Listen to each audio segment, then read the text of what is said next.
આજે આ સરસ મજાના સેમિનારમાં તમે ઉપસ્થિત રહ્યા છો એ તમારા માટે ગૌરવ લેવા જેવી બાબત છે. તમને સચોટ માહિતી મળશે અને હમણાં જ જે પીએસઆઈ અને કોન્સ્ટેબલની જે ભરતી છે એમાં કેવી રીતે પ્રિપેરેશન કરવી, નવા નિયમો શું છે એના વિશે આપણે જિજ્ઞાબાને જ વિનંતી કરીએ કે એ વિશે થોડો પ્રકાશ પાડે અને આપણે એ અંતર્ગત થોડી માહિતી આપે. જિજ્ઞાબા રાણા. ખાસ તો આજે જે આપણે ભેગા થયા છીએ એના માટે સૌથી પહેલો તો આભાર આ સંસ્થાનો કે આવા એક ઉપક્રમ માટે આપણે એમ કહીએ કે વિદ્યાર્થીઓને એક માહિતી મળે, સચોટ સાચી દિશા મળે. તમારા બધામાં પોટેન્શિયલ છે, બધામાં એ તાકાત છે કે તમે એ વસ્તુ સુધી પહોંચી શકો છો, પણ જો દિશા ન હોય, યોગ્ય માર્ગદર્શન ન હોય તો એ શક્ય નથી. અને માર્ગદર્શન માટે માત્ર નિમિત્ત બનવું એ બધાને એ પુણ્ય નથી મળતું, ને પુણ્ય કદાચ આ સંસ્થા જે કમાઈ રહી છે એના માટે આપણે એના માટે તાળીઓ એકવાર પુરુષાર્થ સંસ્થાને ખાસ કરીને એમના તમામ જે કર્મચારીઓ છે એનો આભાર વ્યક્ત કરીએ છીએ. વાત સીધી આપણે જે મુદ્દા ઉપર છે ને એના ઉપર જ જઈએ છીએ કે આગામી જે ભરતી આપણી જે થવાની છે, મોટાભાગે અહીંયા ટીવાય નથી પૂરું, એટલે પીએસઆઈની વાત હમણાં નથી કરતી. વાત કરીએ છીએ આપણે જે ભરતી છે ખાસ એના સંદર્ભે છે. પણ વચ્ચે એક વાત કરી દઉં, જો સાહેબ કોઈ 12 સાયન્સના વિદ્યાર્થીઓ આપણે ત્યાં પાસ થઈને ગયા હોય તો ત્યાં નેવીમાં ભરતીઓ થઈ રહી છે સાયન્સ સ્ટુડન્ટ માટે સ્પેશિયલ, એટલે આ એક એમના સુધી માહિતી થોડી પહોંચાડવી. બીજું, તમે નોકરી કરવા ઈચ્છો છો અને ખાસ કરીને ડિફેન્સમાં જ્યારે જવા ઈચ્છો છો ત્યારે થોડીક બીજી બધી ભરતીઓ કરતાં થોડી અલગ લાયકાતની જરૂર હોય છે. એક ડેડિકેશન તો તમામમાં જોતું જ હોય છે, પણ એક ફિઝિકલ સ્ટ્રેન્થ, જે મેન્ટલ એબિલિટીની સાથે સાથે તમારી પાસે ફિઝિકલ પણ અપેક્ષા છે જ્યારે ડિફેન્સમાં આવીએ છીએ ત્યારે. હવે કોન્સ્ટેબલની 12,000 બધી જ ભરતીઓ થઈને ટોટલ સંખ્યા થઈને 12,000ની ઉપર જે ભરતીઓ થવાની છે. સૌથી પહેલું પગથિયું છે દોડ, રનિંગ, જેમાં બહેનોને 1600 મીટર દોડ છે, 9.5 મિનિટમાં પૂરી કરવાની છે. ભાઈઓ માટે 5 કિલોમીટર છે જે એમણે 25 મિનિટમાં પૂરી કરવાની છે. પહેલાં આ દોડમાં માર્ક હતા કે જે વહેલું પૂરું કરે એને વધારે માર્ક મળે, એ જેમ જેમ પૂરું થતું જાય એમ માર્ક મળતા છે. પણ થતું હતું એવું કે વધારે વહેલું પૂરું કરવામાં શરીર સાથે એક રમત રમાઈ જતી ક્યારેક, અને એના કારણે ઘણા લોકો મોટે ભાગે એકાદી ભરતીમાં કોકને હાર્ટ એટેક આવી જવો, આવી ઘટનાઓ એ ધ્યાનમાં આવી સરકારશ્રીને. એવું લાગ્યું કે આપણે કંઈ એવા બધા પહેલવાનોની દોડવીરોની જરૂર નથી, એથ્લીટોની. આપણે એક સામાન્ય બધું એવરેજ જોઈએ છે, બધું જ જોઈએ છે, ફિઝિકલ ફિટનેસ પણ જોઈએ છે ને મેન્ટલ એબિલિટી પણ જોઈએ છે. અને એટલા માટેથી એ પ્રકારની આખી જે પ્રક્રિયા છે ને પરીક્ષા પદ્ધતિ, એમાં ઘણા ધર્મૂળ ફેરફારો થયા આખા. ખાસ કરીને જે ખૂબ સરસ મજાનો સિલેબસ બનાવવામાં આવ્યો છે અને જેના કારણે તમારી માનસિક શક્તિ શું છે, તમને શું આવડે છે ને એની પરીક્ષા નથી. જ્યારે દાસા સાહેબ જીપીએસસીના ચેરમેન હતા ને ત્યારે એમણે કીધું હતું કે તમે 10મું પાસ કરો છો, તમે 12મું પાસ કરો છો, તમે ગ્રેજ્યુએટ છો, કે તમારી પાસે ડિગ્રી છે એટલે તમારી પાસે ઇન્ફોર્મેશન તો છે, તમે માહિતી તો બધી વાંચીને આવ્યા છો, પણ એ માહિતીનું અર્થઘટન કઈ રીતે કરો છો, જીવનમાં એને કઈ રીતે ઉતારો છો, તમારી નોકરીમાં જ્યારે સમસ્યા ઊભી થાય છે ત્યારે તમે એને કેવી રીતે ઉપયોગમાં લ્યો છો, એ તમારું સાચું શિક્ષણ દર્શાવે છે. અને એની પરીક્ષા લેવામાં આવે છે. ઇન્ફોર્મેશનની પરીક્ષા હવે નથી. એટલા માટે હવે એવા પ્રશ્નો નથી પૂછાતા કે આપણા વડાપ્રધાન કોણ છે. આપણે હવે એવા પૂછાય કે આ જે તે સમયમાં આ સ્કીમ લાગુ પડી હતી ને તો એ કયા વડાપ્રધાન હતા. એટલે હવે તમારું ડીપ નોલેજની પરીક્ષા છે, માહિતીની પરીક્ષા નથી. એટલે સૌથી પહેલું MCQ-વાળા પ્રશ્નો ક્યારેય વાંચવાના નહીં. જેટલું વાંચો એ બધું ડીપમાં વાંચો. અને બીજું, તમે હસમુખ પટેલના જો ઇન્ટરવ્યૂ જોયા હશે તો એ પણ ખાસ એવું કહે છે કે તમે GCRT NCERT વાંચો. કોઈ પણ પબ્લિકેશન એમ કે અમારા પુસ્તકમાંથી આટલું પૂછાણું, અમારા ઓલામાંથી આટલા પ્રશ્ન પૂછાણા, પણ એ બધું જ અંતે આવે છે ક્યાંથી? એની ગંગોત્રી છે GCRT NCERT. એની બહાર એક પણ સવાલ હોય ને તો નોકરી મૂક દો. એક પણ સવાલ એની બહાર નથી. તમે જે 6 થી 12 ધોરણમાં જે ભણો છો એનાથી બહાર કશું જ નથી. સામાન્ય જ્ઞાન એ જ છે. એ વિજ્ઞાન હોય, ઇતિહાસ હોય, સંસ્કૃતિ હોય, અર્થશાસ્ત્ર હોય, ભૂગોળ હોય, કંઈ પણ બધું જ એની અંદરથી છે. હવે વાત કરીએ જે આખી ભરતી પ્રક્રિયા છે એને લઈને અત્યારે જે ફોર્મ ભરાઈ રહ્યા છે, 30 તારીખ સુધીમાં ફોર્મ ભરાય છે. કેટલા લોકોને બાકી છે હજી ફોર્મ ભરવાનું? એટલે બાકી હોય એ ફોર્મ ભરી દેજો સૌથી પહેલાં તો. આમાં છે ને તમને એવું થશે કે 4 કેડર છે. એક તો પહેલી તો PSI છે, એમાં 2 છે, એક હથિયારી અને બિન હથિયારી. એટલે ઘણીવાર એવું થતું હોય કે હથિયારી, મને ખુદને જ્યારે મેં પહેલી વાર ફોર્મ ભર્યું હતું ને ત્યારે એવું હતું કે હથિયાર જેને મળે ને એને હથિયારી કહેવાય, એટલે જેને પિસ્તોલ આપે એને હથિયારી કહેવાય. ખરેખર બિન હથિયારી એટલે એવા વ્યક્તિ કે જેમની પાસે ઇન્વેસ્ટિગેશનનો પાવર છે, કોઈ પણ તપાસ કરવાનો કે પછી કોઈ પણ વસ્તુને અટકાવવાનો જે પાવર જેમના હાથમાં છે એ છે બિન હથિયારી. અને હથિયારી છે એમનું મોટાભાગનું કામ છે સિક્યોરિટી આપવાનું. જે SRP ને એ બધી જ હોય છે એ હથિયારી PSI કે હથિયારી પોલીસ કહેવાય છે. એટલે બિન હથિયારી છે એનાથી ઉપરની કેડરમાં આવતા હોય છે. પગાર બંનેનો સેમ હોય છે, પણ મોટે ભાગે પસંદગી છે એ બિન હથિયારીમાં હોય છે, કેમ કે ઇન્વેસ્ટિગેશન પાવર એમની પાસે હોય છે. પછી આવે છે ASIની ભરતીઓ આ વખતે છે નહીં, કોન્સ્ટેબલ છે. અને કોન્સ્ટેબલમાં પણ બિન હથિયારી અને હથિયારી છે. પછી આવે છે SRP અને પછી આવે છે જેલ સિપાઈ. જેલમાં જે સિપાઈઓ હોય છે, ખાસ કરીને કેદીઓ માટેની જે જરૂરિયાત હોય છે એના માટેની આખી છે. અને SRPની જે વાત કરી એ અલગથી એના પ્લાટૂન્સ હોય છે. જેમ NDRFની ટીમ હોય છે, SRPFની આખી એની ટુકડીઓની ટીમ હોય છે. એટલે આ પ્રકારે અલગ અલગ ડિવાઈડ કરીને હોય છે, કેટેગરી વાઇઝ અલગ અલગ જગ્યાઓ છે. પણ હંમેશા જેમ અર્જુનને માછલીની આંખ દેખાય એમ આપણને એક જ સીટ દેખાવી જોઈએ આપણે. બાકી બધા માટે બાકીના લોકો મહેનત કરે, કેમ કે અડધું કાર્ય છે ને એ આપણું આત્મબળ કરી નાખતું હોય છે. તમને હવે સતત 2 સ્ટાર દેખાવા જોઈએ કે પછી આખી યુનિફોર્મ દેખાવો જોઈએ, કેમ કે એ સતત ને સતત તમને એ તરફ પ્રેરણા આપશે. એમ કહે છે ને કે બધા એમ થાય કે અત્યાર સુધીમાં 4 લાખ ફોર્મ ભરાણા છે, જગ્યા છે 12,000 ને 4 લાખ ફોર્મ, એટલે ઘડીકમાં તો એમ છે ઓહો આટલું બધું.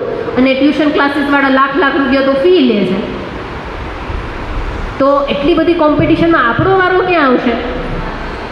પણ એક જગ્યા હોય ને તો આપણે જ હોઈએ, આપણી તૈયારી એ હોવી જોઈએ કે છેલ્લી એક જ જગ્યા હોય ને તોય આપણે જ અંદર સિલેક્ટ થવા જોઈએ. એટલે એ રીતની આખી તૈયારી આ જે કરીએ તો આપણે આગળ વધી શકીએ. વયમર્યાદા અને એની વાત આપણે નથી કરતા અત્યારે અહીંયા. કેટેગરી વાઇઝ જેમને પણ જો સર્ટિફિકેટ ન કઢાવ્યા હોય તો એ ખાસ આ સમયગાળાના હોય એ કઢાવી લેવા, કાસ્ટ સર્ટિફિકેટ ને બધું જ કમ્પ્યુટરનું. હવે સૌથી પહેલી વાત કરીએ છીએ આપણે, જે દોડની વાત થઈ ગઈ, હાઇટ. બધાને એવું હોય છે કે હાઇટ અમારી એટલી થઈ રહેશે, ખાસ કરીને બહેનોનો આ બહુ સવાલ છે. એટલે આપણે અહીંયા પુરુષાર્થી 12 જ્યારે આ પૂરો થાય ને લેક્ચર, એટલે ત્યાં એક બાજુ થાંભલામાં હાઇટનું મેઝરમેન્ટ આપેલું છે, ત્યાં ઊભા રહીને આપણે હમણાં હાઇટ ચેક કરી લઈશું. 155 સેન્ટીમીટર બહેનોની હાઇટ જોઈએ છે કોન્સ્ટેબલ માટેથી, ઓછામાં ઓછી. ST માટે ઓછી હોય છે એની, 150 સેન્ટીમીટર માંગે છે બહેનોની. ભાઈઓ છે એના માટે 165 સેન્ટીમીટર હાઇટ છે અને ST માટે 162 સેન્ટીમીટર હાઇટ છે. એટલી છૂટછાટ જે છે એ આપે છે. બીજું થોડું છે ને મેડિકલી ફિટ હોવું પણ જરૂરી છે. જેમ કે તમે પેલું ટ્યુબલાઇટ ફિલ્મ જોયું હશે, એમાં નોકનીસ કે છે, એટલે બે એના જે ગોઠણ છે ને એ ભટકાતા હોય છે. તો આવા ગોઠણ ભટકાવા, પગ ચપટો હોવો, આંખમાં રંગઅંધત્વ હોવું. હા, રંગઅંધત્વ જો તમે જેલ સિપાઈ માટે હોય તો તમે ઓકે છે, તમે ફિટ વિથ કરી દે છે એની સાથે, પણ તમારા હાડકાં છે એ અસામાન્ય રીતે ભાંગેલા ન હોવા જોઈએ. એટલે કેમ કે આ ફિઝિકલ ફિટનેસ છે, એટલે અહીંયા હેન્ડીકેપની તો જરૂર જ નથી. પણ આવી રીતે પણ કોઈ જાતની જો હોય, તમારી આંખ ત્રાંસી હોય, આ બધી જ વસ્તુઓ જે છે એ તમને મેડિકલી અનફિટ જાહેર કરી શકે છે. તમારા ચશ્મા હશે તો ચાલશે, ફિટ વિથ ગ્લાસ તમને મેડિકલ આપી દે છે, કેમ કે મેં મારા ચશ્માના નંબર ઉતરાવેલા નહોતા. હું જ્યારે PSIમાં ગઈ ત્યારે મારે ઓલરેડી ચશ્માના નંબર હતા અને ચશ્મા સાથે ફિટ વિથ ગ્લાસ જ હું છે એ એપિયર થઈ હતી. પછી મેડિકલમાં બીજું ચેક કરે છે, તમને સાંભળવાની ક્ષમતા તમારી ચેક કરવામાં આવે છે, રંગ અંધત્વ છે કે નહીં, અને નોર્મલ તમે કોઈ પણ કાર્ય કરી શકો એમ છો કે નહીં. સૌથી વધારે હવે જે મહત્ત્વની છે કે તૈયારી કરવા માટેથી જે સિલેબસ અત્યારે ચેન્જ થયો છે આખો, એ સિલેબસને ખાસમાં ધ્યાનમાં રાખીને હવે મેથ્સ અને રિઝનિંગ જે છે આખું ખૂબ જ વધારે વધી ગયું છે. જેમ કે કોન્સ્ટેબલની વાત કરીએ આપણે, તો એમાં જનરલ સ્ટડીઝ એવું કહીને આખું જે 2 કલાકનું જે પેપર લેવાનું છે આખું, PSI માટે તો 2 પેપર છે, પણ આપણે PSIની વાત છે અત્યારે જવા દઈએ છીએ. અને આપણે કોન્સ્ટેબલ જે છે એની જ વાત કરીએ છીએ કે તમારું 200 માર્કનું પેપર હશે, 180 મિનિટ, એટલે કે તમને 3 કલાક આપવામાં આવશે. એટલે એક પ્રશ્ન પૂરો કરવા માટે તમારી પાસે 1 મિનિટ પૂરી નથી. એટલે એક્યુરસી 30 સેકન્ડની અંદર આપણે આપણો જવાબ છે એ પૂરો કરવાનો છે. છેલ્લી 5 મિનિટ તો વધવી જોઈએ કે ઓકે ક્યાંક બાકી રહી ગયું હોય તો એ જોઈ લઈએ. તો ટોટલ જે 200 માર્કનું પેપર છે એમાંથી રિઝનિંગ એન્ડ ડેટા ઇન્ટરપ્રિટેશન આવું કરીને 30 માર્ક છે. રિઝનિંગ કોને કહેવાય? તો કે જેમાં તર્ક શક્તિ હોય. જેમ કે આખી લાઈન બેઠી છે, આમાં જે છે ચંદન છે આ બાજુથી 5મો ક્રમ છે અને આ બાજુથી આટલા 7મો ક્રમ છે, તો ટોટલ લાઈનમાં કેટલા લોકો બેઠા હશે? અથવા તો સૂર્ય છે, આપણે પુરુષાર્થમાં આવે તો સૂર્યની દિશામાંથી 5 કિલોમીટર આમ ગયા, 5 કિલોમીટર આ ડાબી બાજુ વળ્યા, તો હવે કઈ દિશામાં ઊભા છીએ? એ દિશા છે, અંતર છે, ક્રમ છે, આ સ્પેલિંગ્સ છે, ઝડપ છે, ગતિ છે, પાણીનો નળ છે, આ બધી વસ્તુઓ જે પૂછાય છે એને કહેવાય છે રિઝનિંગ, એટલે તર્ક શક્તિની તમારી પરીક્ષાઓ. આ પરીક્ષા લેવાનું કારણ એ છે કે તમારામાં કોઈ વસ્તુને સમજવાની શક્તિ કેટલી શાર્પ છે. જેટલી તર્ક શક્તિ તમારે વધારે ને એટલું તમારી નિર્ણય શક્તિ અને કોઈ બાબતને સમજવાની સમજણ શક્તિ વધવાની છે. અને એટલા માટેથી રિઝનિંગ છે એ અહીંયા વધારે મહત્ત્વનું છે. પછી ડેટા ઇન્ટરપ્રિટેશન, એટલે કે તમને કોઈ આલેખ આપવામાં આવે કે આલેખના આધારે 5-6 પ્રશ્નો પૂછે કે આ જેમ કે કોઈ ઘટના બની છે એનો આંક હોય, અથવા તો મૃત્યુ આંક હોય, અથવા તો જન્મદર હોય, તો સ્ત્રીઓનો જન્મ પ્રમાણ કેટલો છે, અમુક કાસ્ટનો જન્મ પ્રમાણ કેટલો છે એવું પૂછવામાં આવે, એની ટકાવારી કેટલી છે એવું બધું પૂછવામાં આવે. પછી વેન આકૃતિ આવે, તો વેન આકૃતિની અંદરથી જે છે એ પ્રશ્નો પૂછવામાં આવે તમને. તો એ બધી જ વસ્તુઓ એને કહેવાય ડેટા ઇન્ટરપ્રિટેશન. અમુક ડેટા આપે એના ઉપરથી તમે તારણો કરો કે અંતે આવું ઘટના બનેલી છે. કેમ કે તમે જ્યારે પોલીસમાં જાઓ છો ત્યારે તમારે એક માસ સાથે કામ કરવાનું છે, અને એ માસ સાથે કામ કરતી વખતે પછી તમે જ્યારે ઇન્વેસ્ટિગેશન કરો છો ત્યારે તમારી પાસે જેમ કે તમે કોલ ડિટેલ્સ આખી કઢાવી કોઈની, અને CDR આધારે તમારે ડેટામાંથી ચેક કરવાનું છે કોની સાથે વધારે કોલમાં વાત થઈ છે, કયા નંબર ઉપર વધારે વાત થઈ છે, કયા સમય દરમિયાન વધારે વાત થઈ છે. એટલા માટેથી અહીંયા ડેટા ઇન્ટરપ્રિટેશન છે કે તમારી પાસે જે ઇન્ફોર્મેશન છે એના આધારે તમે કયા નિર્ણય ઉપર પહોંચવાની ક્ષમતા તમારામાં છે કે નથી. એટલે જ મેં કીધું ને કે સિલેબસ બહુ સમજી વિચારીને બનાવવામાં આવ્યો છે. પછી છે તમારું ક્વોન્ટિટિવ એપ્ટિટ્યૂડ, એટલે કે મેથ્સ આખું 30 માર્કનું છે. એટલે કે વ્યાજ, મુદ્દલ, નફો ખોટ, સરવાળા, બાદબાકી, લસા, ગુસ્સા, આ બધી જ વસ્તુઓ જેમ ગણિતમાં તમે 6 થી 10માં ભણ્યા છો ને એ બધું જ આની અંદર આવી. તમે ખાલી ઉદાહરણો કરી લ્યો ને ગણિત 6 થી 10 ધોરણના બેસીને તોય આ વસ્તુ થઈ જશે. પાયથાગોરસના પ્રમેયને લઈને ખૂણો, બધા ચતુષ્કોણ ને આ બધું જ એ છે. પછી છે કોમ્પ્રિહેન્શન ઇન ગુજરાતી લેંગ્વેજ, એટલે કે સંક્ષેપીકરણની જે વાત કરીએ, પેરેગ્રાફ આધારે તમને પ્રશ્નો પૂછવામાં આવે. એ જે છે એ ત્યાં 20 માર્કનું છે. એટલે ગુજરાતી વ્યાકરણ છે, થોડું ઇતિહાસ, એની ગુજરાતી જે આપણે જીકે કહીએ છીએ ગુજરાતીનું એ ત્યાં પૂછી શકાય. અને પછી જે 120 માર્ક છે તમારા, એ પહેલાં તો 30 માર્ક છે એ તમારા બંધારણમાંથી આવે છે. ભારતનું બંધારણ, આપણા તમામ કાયદાઓ બંધારણમાંથી લઈને અનુચ્છેદ લઈને બનતા હોય છે. બંધારણથી ઉપર એક પણ કાયદો હોતો નથી. એટલે જે મૂળભૂત અધિકારો અને મૂળભૂત હકો છે અથવા તો જે કલમો છે એને અનુસંધાને, જેમ કે આપણે ત્યાં એટ્રોસિટી એક્ટ આવ્યો, એ શા માટે 333, 334ની બંધારણની કલમો જે છે એમાં જે વિશેષ અધિકારો આપેલા છે અમુક શિડ્યુલ કાસ્ટને, એના ઉપરથી આખો કાયદો આવે છે. મહિલાઓને જે અમુક વિશેષ હકો આપ્યા છે એના ઉપરથી મહિલાઓને લગતા કાયદાઓ બને છે. એટલે બંધારણમાં જે આપણે આમુખ જે છે એને વિચારીને ભારતના સારામાં સારું ભારત બની શકે એ માટે જે નવા નવા કાયદાઓ બનાવવાની જરૂરિયાત લાગે છે તે બંધારણમાંથી છે. એટલે બંધારણ એ તમામ કાયદાઓ જે છે એનું સર્વે સર્વા છે અને એટલા માટેથી આપણે બંધારણ અહીંયા ભણવાનું છે. હવે બંધારણમાં શું શું આવી શકે તો એ બંધારણની શરૂઆત ખરેખર ક્યાંથી થઈ? 1935માં જ્યારે ભારતીય દંડ સંહિતા આખી જે ને આઈપીસીની વાત નથી કરતી, ભારતીય જે આખું બંધારણ બનાવવાની સમિતિની ઘડતર થાય છે, એક મુસદ્દો બને છે. એ મુસદ્દાથી લઈને આજ દિન સુધી જે એમાં સુધારાઓ થયા છે એ બધા જ સુધારાઓને લઈને તમામ બાબતો છે એને આપણે ધ્યાનમાં લેવાની છે. એટલે 30 માર્કની અંદર આ બધું જ આવી જવાનું છે. પછી છે 40 માર્ક છે એ તમારું છે science and technology, current affairs અને જનરલ નોલેજ. જ્યારે જનરલ નોલેજ કહી દઈએ છીએ એટલે એમાં બધું જ આવી ગયું. એમાં બધું જ કંઈ જ વસ્તુ બાકી રહેતી નથી.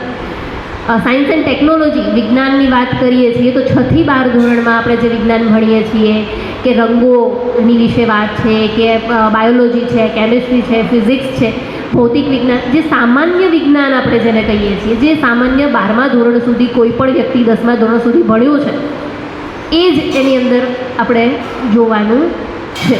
કેમ કે આ લેવલ છે એ 12મા પાસનું છે. અહીંયા ભરતી જ 12 પાસ ઉપર થઈ રહી છે એટલે તમારી પાસે સાયન્સના હાયર ટેકનોલોજીની અપેક્ષા નથી. પણ સામાન્ય વિજ્ઞાન અને એની સાથે શું, અહીંયા જો કરંટ અફેર્સ કીધું, હવે કરંટ અફેર્સ છે ને તમામ બધી જ જનરલ નોલેજ સાથે જોડાયેલો મુદ્દો છે.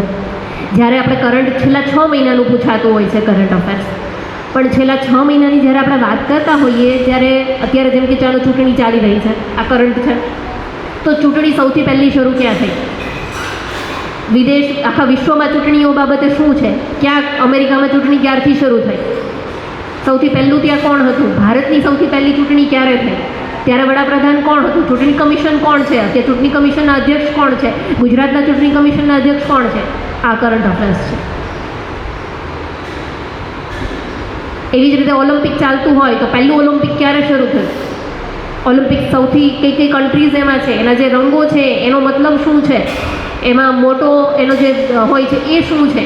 આ કરંટ અફેર્સ છે. એટલે કરંટ અફેર્સ સાથે સાયન્સ જોડાયેલું છે, એની સાથે કલ્ચર જોડાયેલું છે, એની સાથે ઇતિહાસ જોડાયેલો છે, એની સાથે ભૂગોળ જોડાયેલું છે. આટલું ડીપલી જોડાયેલું છે બધી જ વસ્તુ. એટલું ડીપમાં આપણે એની તૈયારી કરવી પડે. અને પછી જે વધ્યા છે 50 માર્ક, એ છે history, culture and heritage and geography of Gujarat and Bharat. ઇતિહાસ અને ભૂગોળ. જ્યારે આપણે ઇતિહાસ કહીએ છીએ ત્યારે ઇતિહાસ અને સંસ્કૃતિ, સભ્યતા અને સંસ્કૃતિ એવા 2 શબ્દો આપણે વિચારતા હોઈએ છીએ. ઇતિહાસ ક્યારેય બદલાવાનો છે નહીં. ઇતિનો અર્થ જ એ છે ઇતિહાસ, જે નાશ પામ્યું છે, સંપૂર્ણ થઈ ગયું છે, પૂર્ણ થઈ ગયું છે. તો એ ઇતિહાસ એટલે ક્યાંથી શરૂઆત થાય? સિંધુ ખીણની સભ્યતાથી. આખો જે આપણો ઇતિહાસ શરૂ થાય ત્યારથી લઈને આજ દિન સુધી જે અવશેષો મળ્યા છે એ પછી પુરાતન પાષાણ, અને એની સિંધુ ખીણની પહેલાં છે એટલે પુરાતન પાષાણ યુગ ને નવ્ય પાષાણ યુગ ને કાશ્ય યુગ ને એ બધું જ આવે. ત્યાં પૃથ્વીની ઉત્પત્તિથી માંડીને એટલે એના બેઝિક ઇન્ફોર્મેશનથી લઈને સિંધુ ખીણની સંસ્કૃતિની સભ્યતાની પેરેલલ મેસોપોટેમિયા, ઇજિપ્તમાં શું ચાલતું હતું એ સંસ્કૃતિ.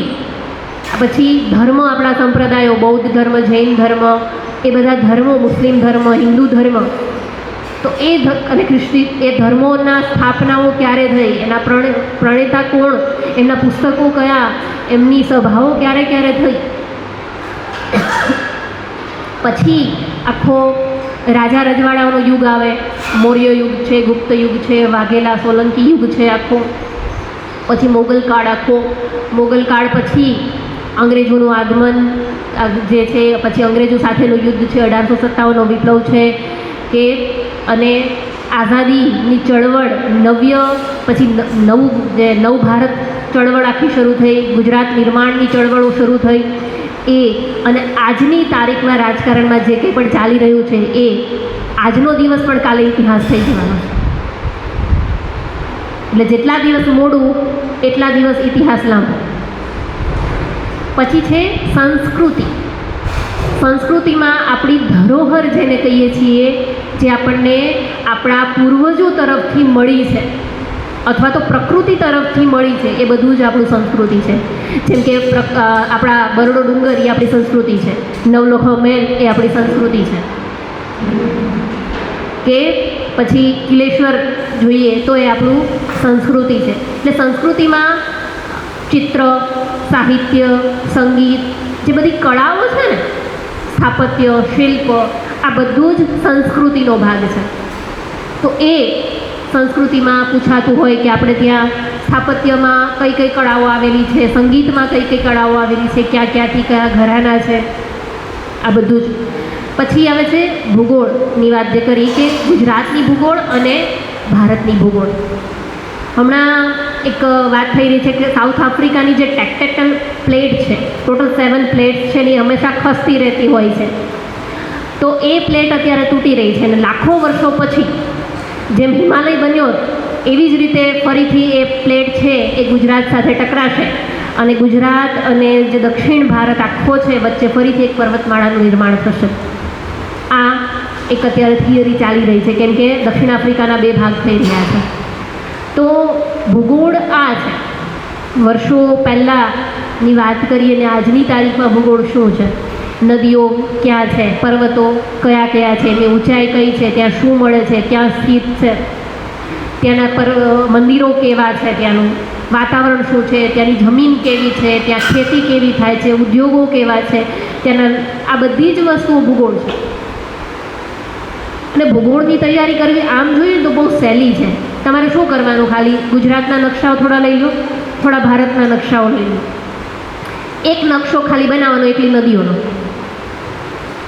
કે ગુજરાતની કેટલી નદી છે, ક્યાંથી એનું ઉદ્ગમ સ્થાન છે, ગુજરાતમાં ક્યાં પ્રવેશ કરે છે અને એનો અંત ક્યાં છે, એના ઉપર કેટલા બંધ બાંધેલા છે, એ કયા વર્ષમાં, અને યોજનાનું નામ છે. નદીનું જો નામ અમુક જગ્યાએ બે ભેગી થતી હોય પછી નામ બદલાતું હોય તો એ શું છે. આવી જ રીતે બીજો એક નકશો લ્યો, એમાં એકલા પર્વતો બનાવો, પર્વતની ઊંચાઈ કેટલી છે, એ પર્વતના અલગ અલગ શિખરો છે તેનું નામ શું છે, આખી પર્વતમાળાઓ શું છે. પછી એક એટલો એવો બનાવો કે જેમાં એકલા ઉદ્યોગો જ હોય, ઉદ્યોગો ક્યાં છે. પછી એક ખનીજોનો બનાવો કે કઈ ખનીજ ક્યાંથી મળે છે. તો આવી રીતે એક એક વસ્તુઓનો નકશો તમે જાતે બનાવશો ને તો એ ચિત્ર છપાઈ જશે, અને એ પછી જ્યારે પ્રશ્ન પૂછાશે ને ત્યારે તમને આવડશે. એટલે ભૂગોળ અને ઇતિહાસની વસ્તુઓ એવી છે કે જે ક્યારેય બદલાવાનું નથી. એટલે એની તૈયારી તમે અત્યારથી જ કરી દો તો ઓલું કે ને જાગ્યા ત્યાંથી સવાર. આ હતી આખા જે સિલેબસની વાત છે એ. હવે ખાસ કરીને જે વાત કરવાની હતી, કઈ રીતે તૈયારી કરવી, શું વાંચવું, કેવી રીતે વાંચવું, કેટલા કલાક વાંચવું, આવા બધા સવાલો થોડા હોય છે. તો સૌથી પહેલું મેં જે સતત 2-3 વાર આખા લેક્ચરમાં વાત કરી છે કે તમારે શું કરવાનું છે, જીસીઆરટી જ વાંચવાની છે, વધીને એનસીઆરટી, એની બહાર કશું છે નહીં. સૌથી પહેલી તૈયારી કરો હિસ્ટ્રી, જિયોગ્રાફી, ઇતિહાસ અને ભૂગોળ, જે ક્યાંય બદલાવાનું છે નહીં. અને એની સાથે સતત મેથ્સ અને રિઝનિંગ. મેથ્સ અને રિઝનિંગ એવી વસ્તુ છે કે જો તમે એને કરશો નહીં ને તો નહીં આવડે. જેમ ખુશાલભાઈ કીધું કે સાયકલ ચલાવે નહીં તો ન આવડે. તો મેથ્સ રિઝનિંગ 80 માર્કનું છે, અને એવું રોકડિયા માર્ક છે. આવડી ગયો તો આવડી ગયો, ગયો તો ગયો. તો મેથ્સ રિઝનિંગ ખાસ રોજે રોજના એક ટોપિક્સ જેટલા બધા છે, નહીં તો 25 થી 30 જેટલા ટોપિક રિઝનિંગના હશે, 25-30 ટોપિક છે એ મેથ્સના હશે. એ બધા જ ટોપિકને રોજે રોજ સોલ્વ કરતા રહ્યો. જૂના પેપરોમાં જેટલા પ્રશ્નો પૂછાણા હોય એને સોલ્વ કરો, રોજે રોજ કરો. એક આખું તમારું પોતાનું ટાઈમ ટેબલ બનાવો કે એ ટાઈમ ટેબલને અનુસંધાને તમે રોજ, પણ કેવું થાય આપણે ટાઈમ ટેબલ બને છે પણ એનો અમલ થતો નથી. રોજ એવું નક્કી કરે કે આટલા વાગે ઉઠીને દોડવા જવું જ છે, સવાર પડે એટલે એમ થાય કાલ જશું. એટલે કાલ કોઈ દિવસ હોતી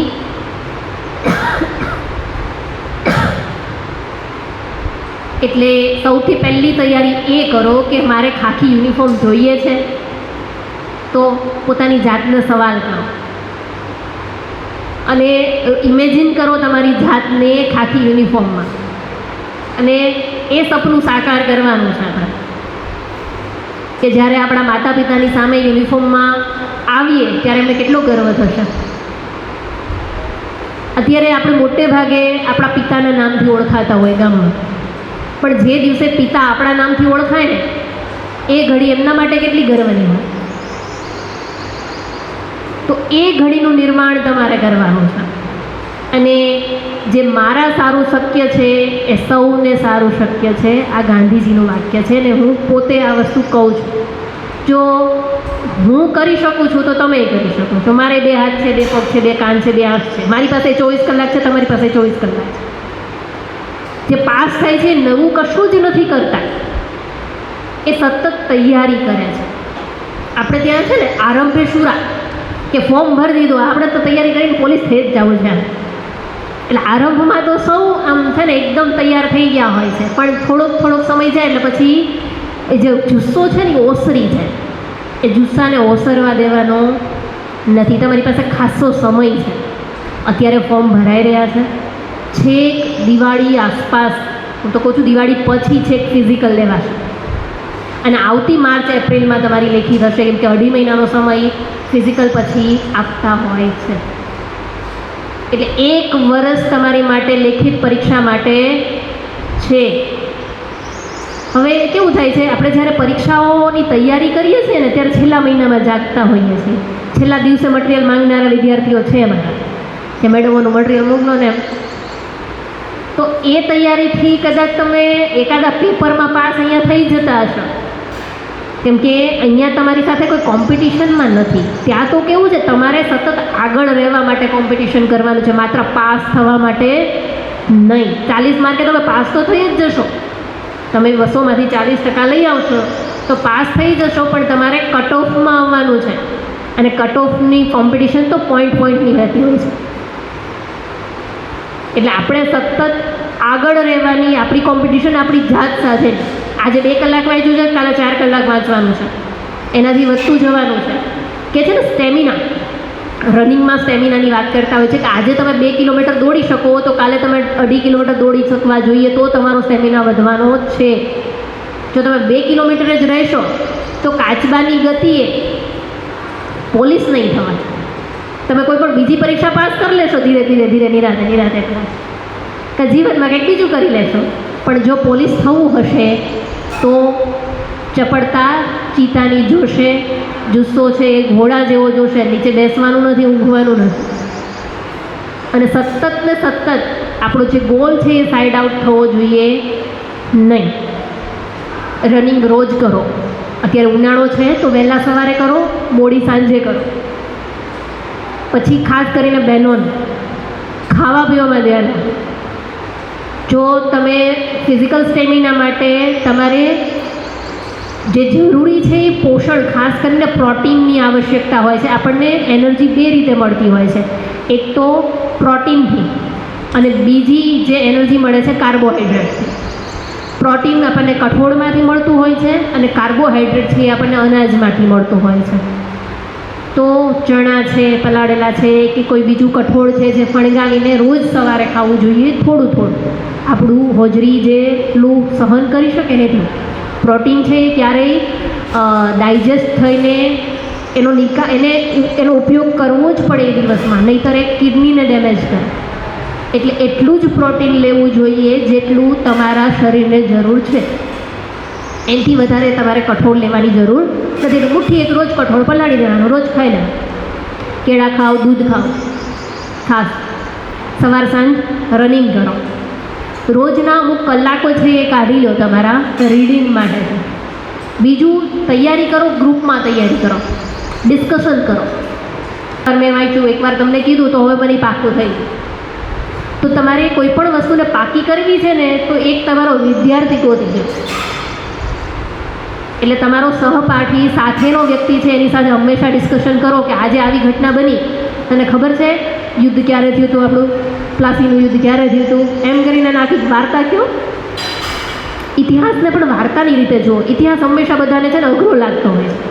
કેમ? આપણને ઇતિહાસ એટલે સાલવારી એટલું જ ખબર છે, એટલા માટે આપણને ઇતિહાસ અઘરો લાગે છે. ઇતિહાસમાં સરસ મજાની વાર્તાઓ છે. એટલે તમે વાર્તાની જેમ વાંચો, સિદ્ધરાજ જયસિંહની વાર્તા વાંચો, તમે પાટણની પ્રભુતા વાંચો, જય સોમનાથ વાંચો. એટલે એની લગતી તમે વાંચશો ને તો તમે ઇતિહાસના નામો ને એ બધું યાદ રહેશે. તમે એમાં ફિલ્મો જુઓ ખાસ, પણ અત્યારના ફિલ્મો ન જોશો, એમાં ઇતિહાસને બહુ તોડી મરોડી નાખેલો છે. જૂના ફિલ્મો હોય અથવા તો જૂની જે બધી વાર્તાઓ કે નવલકથાઓ છે એના ઉપરથી તમને ઇતિહાસ મોટાભાગનો ખ્યાલ આવશે. અને એના કારણે શું થશે, તમને ઇતિહાસ પ્રત્યેનો પ્રેમ વધશે. અત્યાર સુધી જે અઘરું લાગતું હતું, અઘરું શું કામ લાગે છે ખબર? જ્યાં સુધી આપણે કરતા નથી ને ત્યાં સુધી. અઘરું વસ્તુ કશું જ અઘરું નથી. આપણે જ્યાં સુધી કોઈ વસ્તુને અટેમ્પ્ટ નથી કરતા ત્યાં જ સુધી એ અઘરી છે. જ્યાં સુધી એને અટેમ્પ્ટ કરી લઈએ છીએ એટલે અઘરી નથી. મેં હમણાં જ વાત કરતાં કીધું હતું ને કે હવે તમને 10મું 12મું અઘરું નહીં લાગતું હોય, કેમ કે તમે પાસ કરીને આગળ નીકળી ગયા. એટલે આપણને અઘરું શા માટે? આપણને એમ થાય કે ગણિત તો બહુ અઘરું હોય બાપા, ન થાય મારાથી. તો તમે પહેલાં દોડમાં ઉતરો તો ખરા. ઉતરો ને પછી તમે જુઓ કે આવડે છે કે નહીં. એમ તમે પહેલેથી હિંમત હારી જાઓ તો કેમ ચાલવાનું? તમે યાયાવર પક્ષીઓને જો ખબર છે ને કે જે વિદેશથી અહીંયા આવતા હોય છે. હવે એ લોકો એમ કે હા આટલું બધું આગ ઉડી થોડું જવાય, તો એ ક્યારેય પહોંચી શકે નહીં. એટલે શરૂઆત જે છે એ, અને બહુ આઘેરું નહીં જોવાનું. એક એક પગથિયું પાર કરો, એક એક સ્ટેપ બાય સ્ટેપ બધી વસ્તુની તૈયારી કરો. તમારી પોતાની નોટ્સ બનાવો, હિસ્ટ્રીની આખી નોટ્સ બનાવો, જ્યોગ્રાફીની નોટ્સ નોખી બનાવો, નકશાઓ પોતાના બનાવો.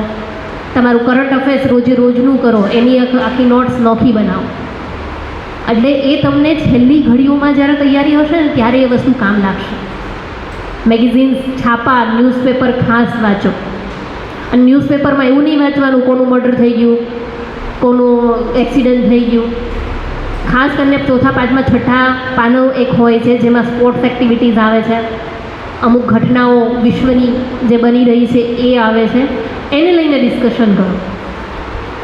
અને મેં કીધું કે ડિસ્કશન કરો. ડિસ્કશનથી તમે વાંચો છો ને એ 20% યાદ રહેશે, ડિસ્કશનથી 50% યાદ રહેશે. સાંભળેલું કોઈનું હોય તો એ 60-70% યાદ રહેશે. અત્યારે યુટ્યુબ પર અઢળક લેક્ચર છે એ ફ્રીમાં અવેલેબલ છે. ઘણા બધા એવું પૂછતા હોય છે, આજે વાત કરીને કે ટ્યુશન ક્લાસીસ લેવા જોઈએ કે કેમ, આ બધી વસ્તુઓ માટે. જો તમે સાવ બ્લેન્ક છો, તૈયારી કેમ કરવી, શું વાંચવું, શું લખવું, એ કશી જ ખબર નથી, તો એકવાર બેઝિક ટ્યુશન ક્લાસીસ લેવા જોઈએ, જેમાં તમને બેઝિક સામાન્ય જ્ઞાન છે, બેઝિક વિજ્ઞાન, ભૂગોળ, ગુજરાતી, અંગ્રેજી, હિન્દી જે પણ જરૂરી છે એ તમને બેઝિક શીખવાડી. પછીની તૈયારી છે કોઈ ટ્યુશન, જો 100 માર્કનું કોઈ પેપર હોય ને એમાંથી 50 માર્કનું હંમેશા એવું પૂછાતું હોય છે જે થોડી ઘણી સરખી તૈયારી કરી હોય ને તો આવડી જાય. 10થી 20 માર્કનું એવું પૂછાતું હોય છે જે સાવ સહેલું હોય, તમને બધાને મોટે ભાગે આવડી જાય. પણ જે 10થી 20 માર્કનું એવું હોય છે કે જે સૌથી અઘરું હોય છે, જેને હાયરલી તૈયારી કરીને આવડે છે, 10% એવું હોય છે જે કોઈ ના આવે. અને હંમેશા જીપીએસસી હોય કે આવી બધી કોઈ પણ કોમ્પિટિટિવ એક્ઝામ્સ હોય છે એનું મેરિટ 50-60-70% જ અટકી જતું હોય છે. ક્યારેય 100% મેરિટ ક્યારેય આવતું નથી. હા, કોન્સ્ટેબલનું થોડું લેવલ જે છે તૈયારીનું એ ઓછું, કેમ કે એમની પાસે અપેક્ષાઓ ઓછી છે એટલા માટેથી એનું મેરિટ થોડું હાઈ, ખાસ કરીને ભાઈઓનું જતું હોય છે. 60-70% મેરિટ અટકતું હોય છે. બહેનોનું છે એ 55-45 આસપાસ બહેનોનું અટકતું હોય છે. ખાસ કરીને બહેનો માટે આ સુવર્ણ તક છે આ છેલ્લા 5-7 વર્ષોમાં, કેમ કે 33% અનામત આવ્યું છે એટલે 33% તો જગ્યા આપણી જ છે, અને એમાંય કેટેગરી વાઇઝ.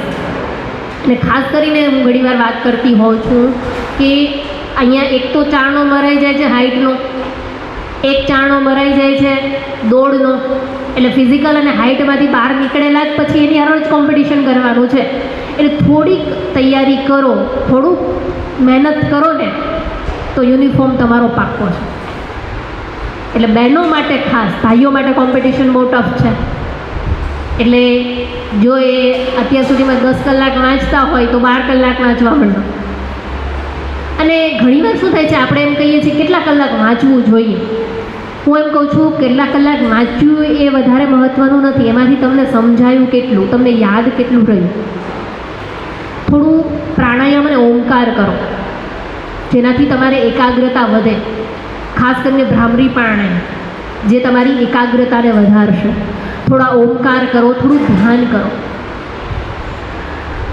એનાથી શું થશે કે તમારી જે સમજણ શક્તિ, યાદ શક્તિ, મનની સ્થિરતા વધશે. એ તમને વાંચવામાં વધારે મદદરૂપ થશે, કોઈ વસ્તુને સમજવામાં વધારે મદદરૂપ થશે. જેટલી ફિઝિકલ સ્ટ્રેન્થની જરૂર છે એટલી માનસિક શક્તિની પણ એટલી જ જરૂર છે. બંનેનું એવરેજ મિશ્રણ થવાનું છે આખું. એટલે એ રીતે તૈયારી કરતી વખતે થોડુંક પોતાની માનસિક શક્તિને પણ ડેવલપ કરો. અને આરંભે શુરાની જેમ અટકી ન પડો. કોલ્ડ લેટર આવે ત્યારે વાંચવાવાળા ઘણા છે. આજ દિન સુધીમાં 4 લાખ ફોર્મ ભરાઈ ચૂક્યા છે, એટલે તમે વિચારો કે નહીં તો 10 થી 12 લાખ ફોર્મ ભરાવાના છે. પણ હું એમ કહું છું આમાંથી 50% લોકો એવા હશે કે જે માત્ર ફોર્મ ભર્યું છે એટલે ભરી દીધું. એમાંય જનરલ સિવાય કોઈએ ફી તો ભરવાની નથી. ફી ભરવાની હોય તો 100 રૂપિયા ફી ભરવાની જ, ખાલી જવાના હતા 100 રૂપિયા છે ખાલી. તો એમ સમજીને ફોર્મ ભરવાવાળા છે. પછી અડધા એવા નીકળી જશે કે જે લોકો તૈયારી થોડોક સમય કરશે ને પછી અટકી જશે. પણ જેણે સતત જવું છે, અહીંયા કાચબાની ગતિનું ઉદાહરણ સાથે આપું છું અલગ રીતે, કે ચાલવાનું છે પણ સતત ગતિએ ચાલતા રહેવાનું છે, અટકવાનું નથી કે હું તો કરી જ લઈશ ને. 12માં તું આટલા બધા ટકા લાવ્યો હતો તો આ કોન્સ્ટેબલની પરીક્ષા તો હું ને. તો એમ વિચારીને પણ બેસી જવાનું નથી. પ્રેક્ટિસ નહીં કરીએ તો નહીં આવડે. ગમે એટલો એથ્લીટ હોય સારામાં સારો, જો એ પણ પ્રેક્ટિસ કરવાનું છોડી દે તો એ પણ દોડી ન શકે. તો એવી જ રીતે તમારે સતત રનિંગની પણ પ્રેક્ટિસ કરવાની છે. રોજ સવારે તમારું જેટલું ગોલ છે ને એના કરતાં ડબલ દોડો. 5 કિલોમીટર ભાઈઓએ દોડવાનું છે, રોજનું 10 કિલોમીટર દોડો.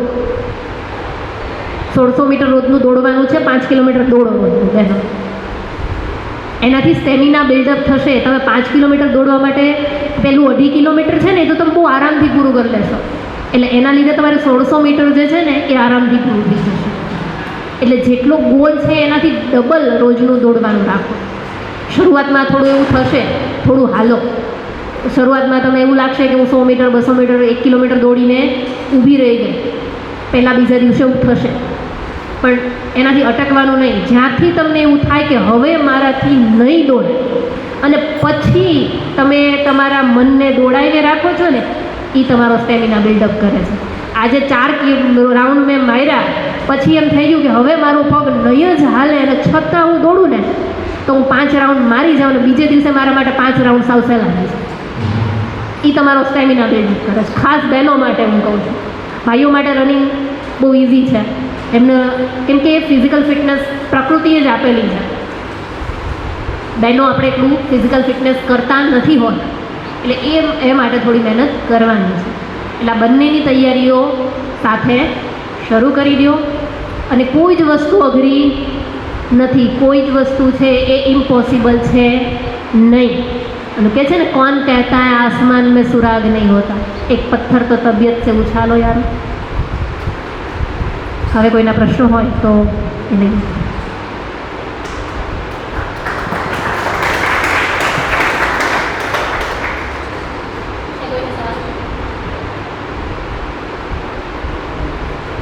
આપણે છે ને એક જે સંસ્થા સાથે વાત થઈ છે એ મુજબ રાહત દરે અહીંયા વર્ગો શરૂ કરવાનું વિચારીએ છીએ.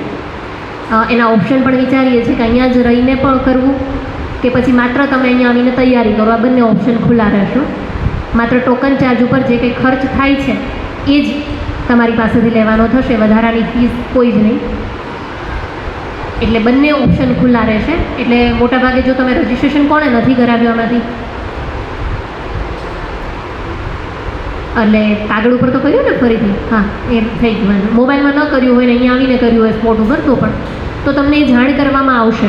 ઘણા બધા એવા છે કે જેમાં જે લોકોને ખ્યાલ નથી આજના સેમિનારનો અને જો એ ક્લાસીસમાં જોડાવા ઈચ્છતા હોય, ખાસ કરીને મેથ્સ રિઝનિંગ માટે બહુ જ જરૂરી છે કે તમારી એની પ્રેક્ટિસ કરવા માટેથી ખાસ, તો આપણે અહીંયા એવું કરીએ કે 2-4 કલાકના ક્લાસીસ અહીંયા શરૂ કરીએ. તો એનો સમયગાળો કંઈક નક્કી કરીએ અને એ સમયે જ તમને જાણ કરવામાં આવે. એટલે જો તમારે જોડાવાની ઈચ્છા હોય તો બહુ ટૂંકા જ સમયગાળામાં એ નક્કી કરી નાખવાના છીએ અને વેકેશન દરમિયાન જ એ કરવાનો વિચાર છે. એટલે કેમ્પસ આપણી પાસે ખાલી હોય અહીંયાનું, તો એને સારી રીતે આપણે એનો ઉપયોગ કરી શકીએ. એટલે બંને ઓપ્શન છે. જો તમારે અહીંયા જ રહેવું હોય તો અહીંયા જ રહેવું, જમવું બધું જ આ કેમ્પસમાં જ, એટલે અપડાઉન ન કરવું પડે ગામડેથી આવતા લોકોને. અને અહીંયા ખાલી ક્લાસીસ માટે જ આવવું હોય તો એ રીતે પણ છે. એટલે એ બંને તમને જાણ કરવામાં આવશે. તે ખૂબ જ જોરદાર તાળીઓ જિજ્ઞાબા માટે. ખૂબ સરસ વાત કરી. આપણે સમપ કરીએ પહેલાં કેટલાને ટૂંકમાં ગવર્મેન્ટ જોબ લેવી છે? હાથું જો કરે, ગવર્મેન્ટ જોબ કેટલાને લેવી છે? ઓકે, ઓલમોસ્ટ બધા. Very good. તો એમ સમજો કે તમે 50% કામ તમારું કરી લીધું છે. તમે જે પગલું ભર્યું છે કે મારે ગવર્મેન્ટ જોબ લેવી છે ગવર્મેન્ટ તરફ, એટલે 50% કામ આપણું થઈ ગયું છે. હવે જે 50% કામ છે ને એ અઘરું છે. આપણે કોઈ પણ જ્યારે પહાડ ચડતા હોય તો અડધો આપણે ચડી જાય એટલે હોંશે દોડતા ચડી જાય. 5 કિલોમીટર દોડવાના છે ને તો 3 કિલોમીટર તો બધાની આગળ હોય, પછીના 2 કિલોમીટર હોય ને ત્યારે આપણે તો આગળ બધા ઘણા નીકળી જતા હોય છે. તો હવે વસ્તુ એ છે કે મેં તમને સ્ટાર્ટિંગમાં કીધું હતું એ રીતે કે તમે જ્યારે 12મું પાસ કર્યું છે ત્યારે તમે નક્કી કરેલા હોવો જોઈએ કે મારે કઈ જોબ લેવી છે. હાલો, તમે 12મું પાસ કરી લીધું, કોલેજનું પહેલું વર્ષ પૂરું થઈ ગયું છે તો બીજું વર્ષ છે, ઘણા બીજા વર્ષવાળા છે. તો તમારે અટાણથી તમારી એવી પ્રિપેરેશન હોવી જોઈએ, જેમ મેડમે કીધું કે અમુક ઇતિહાસ છે બદલવાનો નથી, અમુક ભૂગોળ છે બદલવાનો નથી. તો એ તમે તૈયાર તમારી હોવી જ જોઈએ. કોઈ પણ ગવર્મેન્ટ જોબ આવે એના માટે તમે એ વિષય માટે તૈયાર જ હોવા જોઈએ. પણ આ તો આપણે એમાંથી ખબર નહીં, જે ફોર્મ ભરાય છે તે બધાને હારવાર ભરી દેતા હોય છે, બધાને હારવાર પૈસા દેવા જે આવતા હોય છે. હું એમ કહું એના વિના તો તમે ફોર્મ જ ન ભરો. તમે તૈયાર નથી, ફોર્મ ન ભરો. પણ તમે ખરેખર એક વખત અનુભવ કરો કે પ્રિપેરેશન સાથે તમે જ્યારે જશો ત્યારે તમને ખબર પડશે થોડીક મહેનત કરી હોત તો એ થોડીક મહેનત છે ને બહુ મહત્ત્વની હોય છે. અમારે અહીંયા તમને ખ્યાલ હશે કે આપણા ભાણવડમાં મામલતદાર પ્રોબેશનલ પીરિયડમાં આપણા મામલતદાર તરીકે સોનલબેન ભલાડા આવ્યા હતા, કદાચ ખ્યાલ હોય. અહીંયા સ્કૂલમાં રહેતા હતા, 2 મહિના સુધી રહ્યા. એ ડાયરેક્ટ ડેપ્યુટી કલેક્ટર તરીકે 2 મહિના 2 વર્ષ પછી ડાયરેક્ટ સીધા ડેપ્યુટી કલેક્ટર થશે. અમે એમનો સેમિનાર રાખ્યો હતો, મેડમનો પણ સેમિનાર રાખ્યો હતો કેવી રીતે જીપીએસસી કરવી એમ. મેડમે જીપીએસસી કરીને સીધા ક્લાસ 2 અધિકારી બન્યા. પીએસઆઈની જોબ પછી છોડી દીધી. પીએસઆઈની સુપર ક્લાસ 3 હોય છે, બરાબર. તો એમને પૂછવામાં આવ્યું તો એમનો એક જ સરસ મજાનો મંત્ર હતો, સર કે નક્કી કરી લીધું કે અમારે શું કરવું છે. અને તમે નક્કી કરો કે તમારે શું કરવું છે, આ પહેલી વસ્તુ. બીજી વસ્તુ તમે નક્કી કરો કે મારે દરરોજની 3 કલાક આપવી છે. તમે જેટલી મોબાઈલમાં 3 કલાક આપો છો અથવા તો મિત્રો સાથે ફરવામાં 3 કલાક આપો છો, કે ખાસ કરીને ભાઈઓ છે એ પાનના ગલ્લે બેસીને 3 કલાક ફાળવે છે, કલાક 2 કલાક અડધી કલાક, અથવા તો બહેનો જે સિરિયલ સામે ટીવીની સામે સિરિયલ જોવે છે. હવે જો કે મોબાઈલ આવી ગયો એટલે સિરિયલ નહીં જોતા પણ રીલ્સ જોવે છે. તો એ સમય તમે અટાણે વિચાર કરો કે દાખલા તરીકે બેન છે ક્લાસ 2 બની ગયા, અત્યારે લાખ પગાર હશે, બરાબર. હવે એને મોબાઈલ લેવો હોય, એને 2 કલાક નીંદર કરવી હોય, એને કોલેજ પૂરી થઈ જાય 2 વાગ્યા પછીથી ફ્રી જ હોય, 2 વાગ્યા પછીથી મોબાઈલ લઈ લે, રાતના 12 વાગ્યા સુધી મોબાઈલ જોવે તો એને કોઈ પૂછે, એને કોઈ કહે, એને શું નુકસાની? સમજો તમે. એક વખત તમારા હાથમાં જોબ આવી ગઈ પછી તમે જે કરો, અટાણે તમારે કદાચ આઈફોન લેવો હોય 55,000 વાળો, તમારે વિચાર કરવો પડે ને, પપ્પાને પૂછવું પડે, તમારા પપ્પાને પ્રોમિસ કરવું પડે, પપ્પા હું આ વખતે આમ કરીશ તો તમે લઈ દેશો ને, ટર્મ્સ એન્ડ કન્ડિશન મૂકવી પડે, પપ્પા આ વખતે આટલું જીરું થાય તો મને આટલું લઈ દેજો, કદાચ ખેડૂત વર્ગના સ્ટુડન્ટ્સ હોય તો. પણ જ્યારે તમારી પાસે હેલ્ધી સેલેરીવાળી જોબ હોય પણ તમારે કોઈ કહેવું પડે છે મારી પાસે 3 મોબાઈલ છે, એક મોટું સેમસંગનું 57,000 વાળું ટેબ્લેટ છે, 2 મોબાઈલ 40,000 ઉપરના છે, 18 લાખ વાળી સરસ મજાની ગાડી છે, નવી લેવા જાઓ એટલે 18 લાખની આવે સનરૂફ વાળી હોન્ડા સિટી ટોપ મોડલ.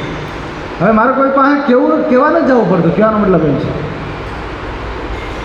મેં ગવર્મેન્ટ જોબ હતી ને મૂકી દીધી છે, અત્યારે મને પરમેનન્ટ અહીંયા જ થઈ ગયું, પણ અહીંયા મારો પગાર એટલો છે કે ગવર્મેન્ટ જોબ ટૂંકી પડે. તો મારે તમને એ કહેવું છે કે તમારી પાસે અત્યારે સમય છે, તમે અટાણે મોજ શોખમાં કરશો ને એટલે પછી તમારે બધા મજૂરી કરવી પડશે, તમારે બીજા કહેશે ને તમારે કરવું પડશે. પણ 3 જ વર્ષ તમે કોલેજ 12 પૂરું થાય પછી તમારી 3 જ વર્ષની મહેનત ખાલી આપવાની છે. આ બાજુ તમારી 3 વર્ષની મહેનત હોય, આ બાજુ તમારી પાસે ગ્રેજ્યુએશન પૂરું થયું હોય અને કોઈ પણ જોબ આવે પહેલી એટેમ્પે ક્લિયર, પછી કેવી જમાવટ, લાઈફ બીકેમ ઝીંગાલાલ.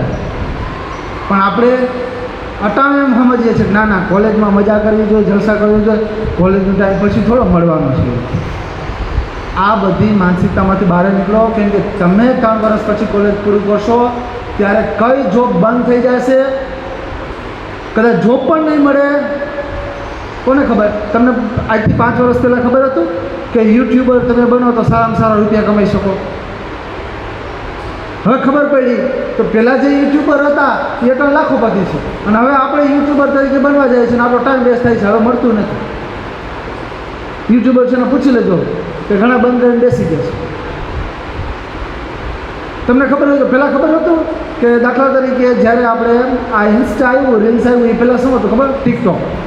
અને ટિકટોકમાં બધાએ આપણા યુવાનો છે ને લાગી ગયા કે ટિકટોક સ્ટાર, અને ટિકટોક બંધ થઈ ગયું, ખબર પડી? કોઈ વયું ગયું.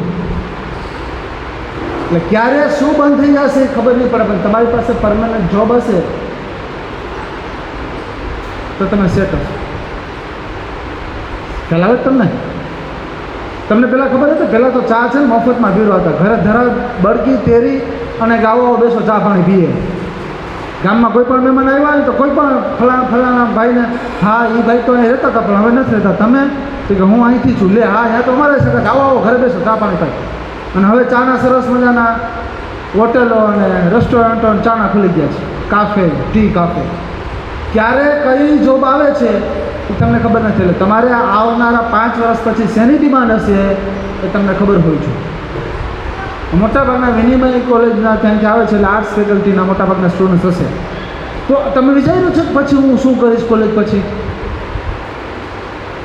અટાણે સારામાં સારી ઓપોર્ચ્યુનિટી મળી છે, કોન્સ્ટેબલની તમે 12 પાસ પછી કરી શકો છો. મોટાભાગના ગ્રેજ્યુએશનવાળામાં કેટલા છે? હા, તમારા માટે સરસ મજા PSIની પોસ્ટ છે, તમારા બહેનો માટે 33% અનામત છે. અટાણથી દોડવાની શરૂઆત કરો, તમારી હાઇટ થોડીક સારી હોય, તમારી થોડીક પ્રિપેરેશન હોય, જોબ તમારા હાથમાં. થોડીક જ પ્રિપેરેશન કરવાની જરૂર છે, અને એ માટે તમે કટિબદ્ધ હોવા જોઈએ કે નહીં આ 2 કલાકની હું પ્રિપેરેશન કરું છું ત્યાં સુધી મોબાઈલ બંધ, અથવા મોબાઈલમાંથી પ્રિપેરેશન કરો છો તો બીજું બધું જ બંધ. ખ્યાલ આવે છે? હવે તમારે બહાર જવાની જરૂર નથી. પહેલાં ખબર હતી કોઈને કે ગમે એ લેક્ચર ભણવો હોય તો મોબાઈલમાં મળશે, ઘર બેઠા મળશે. હવે ગમે એ લેક્ચર, ગમે એ ટોપિક, આ જ ટોપિક તમે ભાઈ મારે PSIની તૈયારી કરવા માટે મારે શું કરવું, તો આજ તમે અહીંયા આવ્યા છો, ઘર બેઠા જોઈ શકો છો, અહીંયા આવવાની જરૂર નથી. પણ એ તમને એટલી અસર નહીં કરે જેટલી આજે હું તમને કહેશું નહીં. અને આજે તમને કીધું કે ઘણા મગજમાં સરસ રીતે એટલો બધો બેટરી ચાર્જ થઈ ગયો હશે, મગજ એટલો ચાર્જ થઈ ગયો હશે કે તોડી નાખવું, ભાંગી નાખવું, ભૂકો કરી નાખો. હવે તો ખાખી લઈને જ જમતું. પછી ઘરે જાય 2 દિવસ થાય ને ઠીક, હવે ટ્રાય કરશું, હાલો ફોર્મ ભરશું, આમ જોબ નહીં મળે, આમ તમારાથી કંઈ નહીં થાય. ખરેખર જો તમારે તૈયારી કરવી હોય તો અમે તૈયાર છે ક્લાસીસ આપવા માટે. દરેક વિષયના નિષ્ણાંતો તમને બોલાવશું. તમે જીવનાબેન સાથે ડિસ્કસ કરી લેજો, અથવા તો તમને ઓલરેડી જે રજિસ્ટ્રેશન લિંક આપી છે એમાં કદાચ મોબાઈલ નંબર હશે જ, નહીં હોય તો એડ કરાવી દઈશ. એમાંથી તમે અમને કોલ કરી શકો છો કે સાહેબ ક્લાસ અમે તૈયાર છીએ. મિનિમમ તમારે 8, 10 કે 15 છોકરા થવા જોઈએ તો અમને પરવડે, બરાબર. અને મિનિમમ ચાર્જ લેશું. કોઈ કમાવાના હેતુથી આપણી સંસ્થા નથી. આપણે તો એવું ઈચ્છીએ છીએ કે ભાઈ અહીંથી એક સારા વ્યક્તિનું નિર્માણ થાય અને સમાજમાં ક્યાંકથી ઉપયોગી બને. આ સંસ્થાના હંમેશા એવા પ્રયત્નો રહ્યા છે, બરાબર. આની પહેલાં પણ અમે કોવિડ પહેલાં પણ PSS institute for competitive exam અમે ચાલુ કર્યું હતું.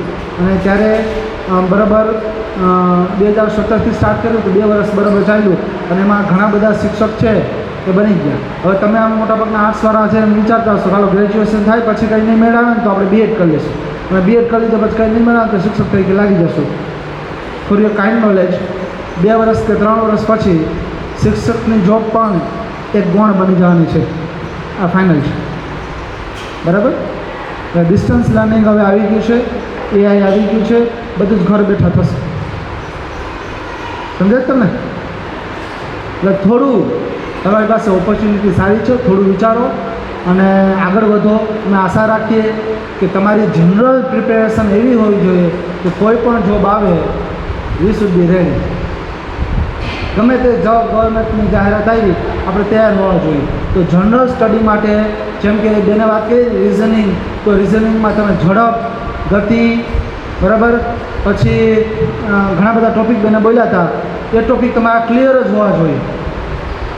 દિશાના ટૉપિક છે, ઝડપના છે, ગતિના છે, આ બધા રિઝનિંગમાં આવે છે, બરાબર. પછી દાખલા તરીકે સંબંધના આવે છે, જેમાં સંબંધ રિલેશનશીપ આવે છે કે ફલાણા ભાઈનો દીકરાનો માસીનો આનો ફલાણો હોય તો શું થાય, એનો સંબંધ શું હશે. તો આ તમારા એવા ટૉપિક છે. પછી આપણે વર્ષમાં કે આ વારે આ દિવસ હોય તો આ વર્ષમાં આ વારે કયો દિવસ હશે, એ સાવ સિમ્પલ ટૉપિક છે. તમે એક વખત સમજી લો એટલે વાત પતી ગઈ. પછી ગુજરાતી ગ્રામર છે ક્યારેય ચેન્જ નથી થવાનું, તો એ તમે અત્યારથી તૈયાર કરી લો. ઇંગ્લિશ ગ્રામર છે તો ક્યારેય ચેન્જ નથી થવાનું.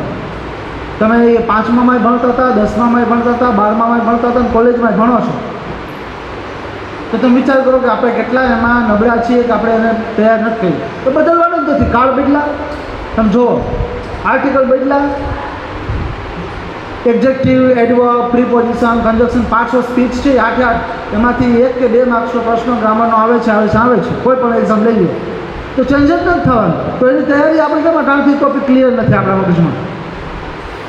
તો તમે ટોપિક નક્કી કરો કે કેટલા ટોપિક આવે છે જનરલ માટે અને એની તૈયારી ચાલુ કરી દો.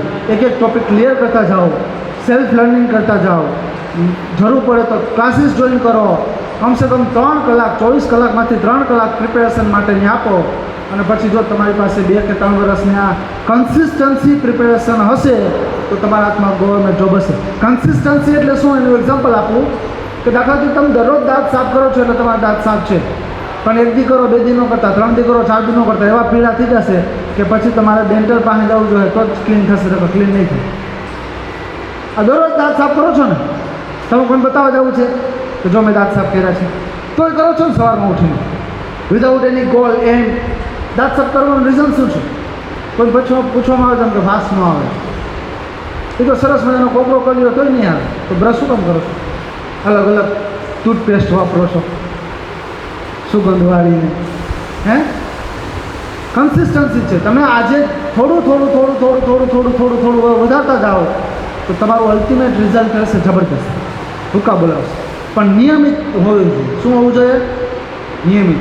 એક્સ્ટ્રા રીડિંગ ચાલુ કરી દો. તમને એમ થાય કે હું અટાણ તૈયાર નથી એક્ઝામ માટે, તો પણ તમે એક્સ્ટ્રા રીડિંગ કરો, જે તમારી હેબિટ બને છે. શું બને છે?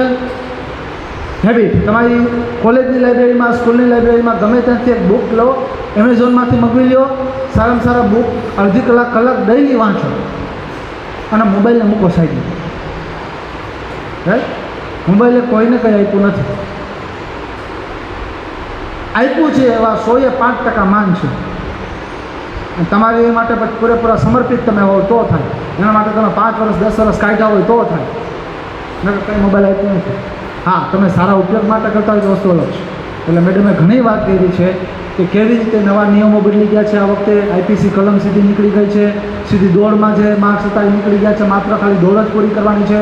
તો તમે એકી સીધી દોડ કોઈ રેગ્યુલર પ્રેક્ટિસ ન કરતા હોય તો 5 કિલોમીટર કે 100 મીટર એકી ન દોડી જતા. પણ તમારી કેપેસિટી છે એટલું દોડતા જાઓ, દરરોજ વધારતા જાઓ, દોડ વધારતા જાઓ. આજે દાખલા તરીકે તમે નક્કી કરો કે અહીંથી મારે કોલેજ સુધી દોડવું છે, પણ કોલેજ સુધીમાં દોડતા દોડતા તમે થાકી ગયા હો તો આજે અહીંયા સ્ટોપ થઈ જાય.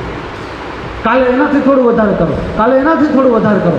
આમ ડેઈલી તમારી રૂટીન હશે, કન્સિસ્ટન્સી સાથે પ્રિપેરેશન હશે રેગ્યુલર, તો મને ખ્યાલ છે કે તમારી દોડ ક્લિયર થઈ જશે. દોડ ક્લિયર થઈ ગઈ તો હવે વાત રહી 180 માર્ક્સના પેપરની. 180 માર્ક્સ છે ને? 200, હા સોરી, 180 મિનિટ છે અને 200 માર્ક્સ છે. 200 માર્ક્સ માઇનસ સિસ્ટમવાળી હશે તમારી પરીક્ષા. માઇનસ સિસ્ટમમાં તમારે કરવાનું શું છે? તેમાં જે શ્યોર છો એ જ કરવાનું છે, બીજું નથી કરવાનું. અમારા હાર્દિકભાઈ છે, એમણે તલાટી મંત્રીની પરીક્ષા દીધી, એને 60 માર્ક્સનું સાચું આવડતું હતું, પણ 40 માર્ક્સ એવા હતા કે જે એને આવડતા નહોતા. તો એ કે હું ટીકમાં કરી આવ્યું. માર્ક્સ ક્યાં વહી જાય? માઇનસ. ના સોરી, ઉલટું. 40 માર્ક્સનું સાચું હતું, 60 માર્ક્સ એવા હતા નહોતા, પણ એને ટીકમાં કર્યા હતા. અને તલાટી મંત્રીમાં તમને ખબર હોય તો જેને 28 ને 24 ને 25 માર્ક્સ આવ્યા ને એ તલાટી મંત્રીમાં લાગી ગયા. એ અફસોસ કરતા હતા કે 60 માર્ક્સને જો એમાં નોટા આવે એટલે એ આવે, એ છેલ્લું 5મું ઓપ્શન એ કરીને હું આવ્યો હોત તો મને 40 માર્ક્સ હોત.